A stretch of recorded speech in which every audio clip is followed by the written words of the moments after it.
स्वरूपा जी, बात करें अगर ग्वार की, तो सितंबर बाजार देख रहे हैं कि 10,000 के नीचे है, 9,986 पर है। और ग्वार सीड का सितंबर बाजार देख रहे हैं कि 6,095 पर कारोबार करता हुआ नजर आ रहा है। रूपा जी, आपने कल को भी बताया था कि ग्वार में संभल के कारोबार करना सही रहेगा, और वैसा भी हम देख भी रहे हैं कि सीधा 11,000 से लेकर अब सीधे 9-10,000 के नीचे आ गया है। 1100 पॉइंट लगभग टूट चुका है ग्वार का वायदा बाजार।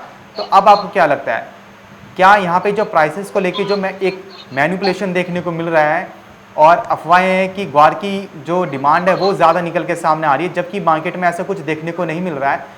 बुआई के भी आंकड़े इतने भी कम नहीं है कि फंडामेंटल्स इतने मजबूत हो जाएं। तो रूपा जी, अब आपको क्या लगता है, अगर ग्वार आगे में नीचे जाता है तो क्या लेवल्स देखने को मिल पाएंगे?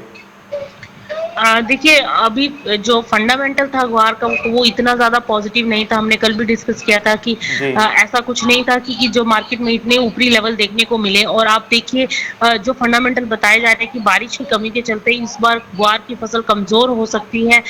इसी का फ़ायदा उठाते हुए जो ट्रेडर्स हैं, व्यापारी हैं या किसान हैं, वो खरीदारी करते हुए मार्केट के अंदर नज़र आए।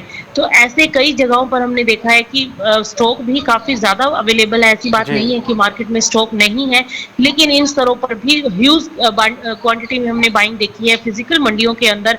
और अब देखिए वापस से बाजार लुढ़कता हुआ नजर आया, क्योंकि डिमांड नहीं है इस चीज की इतनी ज्यादा कोई बहुत कि जो कंज्यूम हो रहा है और इसकी डिमांड बढ़ती चली जा रही है, ऐसा कुछ नहीं है। अभी फिलहाल एक आप कह सकते हैं कि एक मैनिपुलेशन था या फिर एक अफवाह थी जिसकी वजह से इतनी तेजी बनी। और कोई बड़ी बात नहीं, वापस से बाजार में तेजी आती हुई दिखाई दे, क्योंकि काफी जो 2012 में हमने लेवल्स देखे थे, वो उन पलों की याद जो है एक बार फिर से ताजा हो गई है कारोबारियों के बीच, ट्रेडर्स के बीच, किसानों के बीच, जिन्होंने ग्वार को इतने लंबे अरसे से संभाल के रखा हुआ है। 9 से 10 साल पहले हमने ग्वार में तेजी आते हुए देखी थी।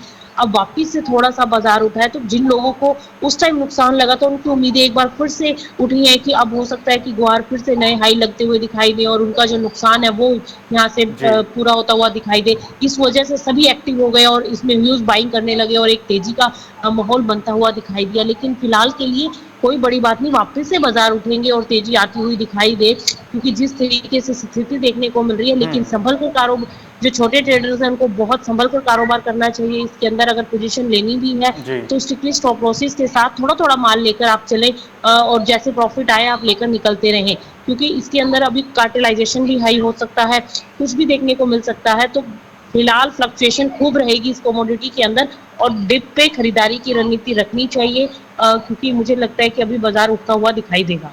जी। रूपा जी, कुछ जगहों से ये भी सुनने को आया है कि कुछ मंडियों के अंदर तो किसान अपनी सरसों सोयाबीन बेच के बदले में ग्वार ले रहे हैं। तो अब आपको क्या लगता है, क्या ऐसा सौदा करना किसानों के लिए ऐसे स्थिति में सही रहेगा क्या? देखिए, अब अगर बाजार बढ़ रहे हैं, अगर ट्रेंड तेजी का है, तो बिल्कुल तेजी के अंदर आपको भी पैसा कमाना चाहिए। और तेजी अगर बन रही है तो उसके अंदर कोई बड़ी बात नहीं है कि आपको भी प्रॉफिट देखने को मिल सकता है। लेकिन सरसों बेचकर ग्वार ले रहे हैं, आगे सरसों में भी तेजी है, कोई ऐसी बात नहीं है कि सरसों अभी फिलहाल मंदी होती हुई दिखाई देगी, क्योंकि अभी उसकी भी अराइवल्स आने में टाइम है। तो दोनों ही कमोडिटीज अपनी जगह पर प्रॉफिटेबल हैं, लेकिन ग्वार के अंदर फ्लक्चुएशन ज्यादा देखने को मिलेगी इंस्टेड ऑफ सरसों की। अगर हम बात करें, सरसों का फंडामेंटल काफी सपोर्टिव था, लेकिन जी। ग्वार का एज ऑफ नाउ फंडामेंटल में ऐसी कोई बहुत ज्यादा डिमांड पिकअप होती हुई हमें दिखाई नहीं दी है। सिर्फ ये लोकल घरेलू मांग जो है वो उठी है, जिसकी वजह से तेजी बनी है। तो फिलहाल तेजी के अंदर तेजी में रहना चाहिए। और अगर आपने निचले स्तर पर खरीदारी की है तो उसमें बिल्कुल स्ट्रिक्टली स्टॉप लॉसेस के साथ ज्यादा लंबा पोजीशन होल्ड ना करें, जो भी प्रॉफिट आए उसको लेकर निकलते हैं। जी।